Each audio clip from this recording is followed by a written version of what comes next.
Although the primary impact of human uncertainty falls on the participants, it has far-reaching implications for the social sciences.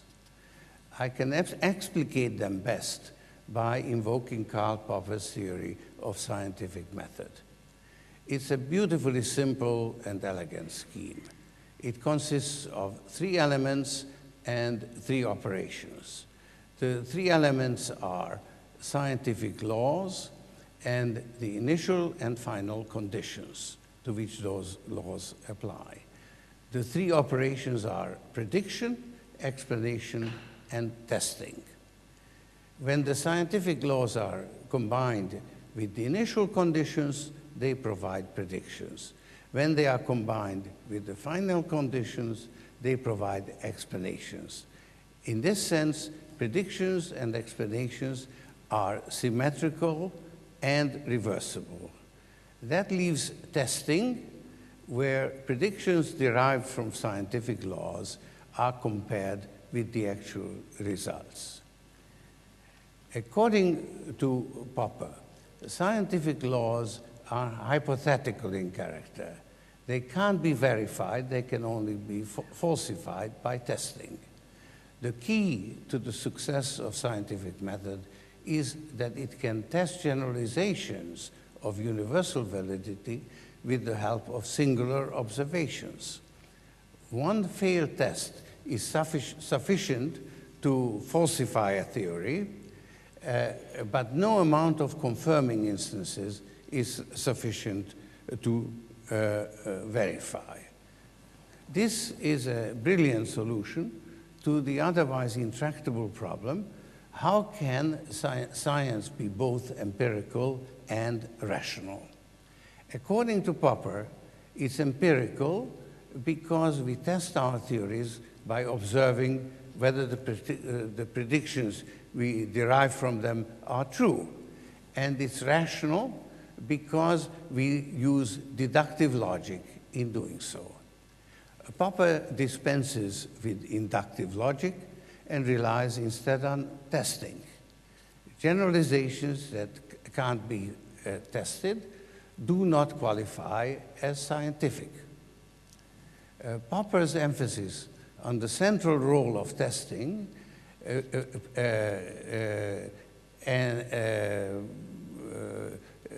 plays a very important role in scientific method and establishes a strong case for critical thinking, but by asserting that scientific laws are only provisionally valid and remain open to re-examination. Thus, the 3 salient features of Popper's scheme are the symmetry between prediction and explanation, the asymmetry between verification and falsification, and the central role of testing. Testing allows science to grow, improve, and innovate. Popper's scheme works well for the study of natural phenomena, but the human uncertainty principle throws a monkey wrench into the supreme simplicity and elegance of Popper's scheme. The symmetry between predictions and explanations is destroyed because of the element of uncertainty in predictions. And the central role of testing is endangered. Should the initial and final conditions include or exclude the participants' thinking? The question is important because testing requires replicating those conditions. If the participants' thinking is included, it's difficult to observe what the initial and final conditions are, because the participants' views can only be inferred from their statements or actions. If it's excluded, the initial and final conclusions don't constitute singular observations, because the same objective conditions may be associated with very different views held by the participants. In either case, generalizations can't be properly tested. These difficulties don't preclude social scientists from producing worthwhile generalizations, but they are unlikely to meet the requirements of Popper's scheme, nor can they match the predictive power of the laws of physics.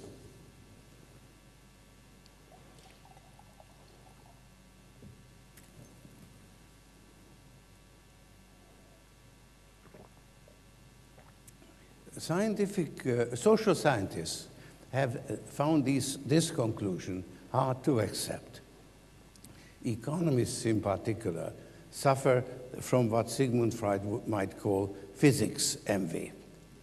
And there have been many attempts to eliminate the difficulties connected with the human uncertainty principle by inventing or postulating some kind of fixed relationship between the participants' thinking and the actual state of affairs. Karl Marx asserted that the ideological superstructure was determined by the material conditions of production.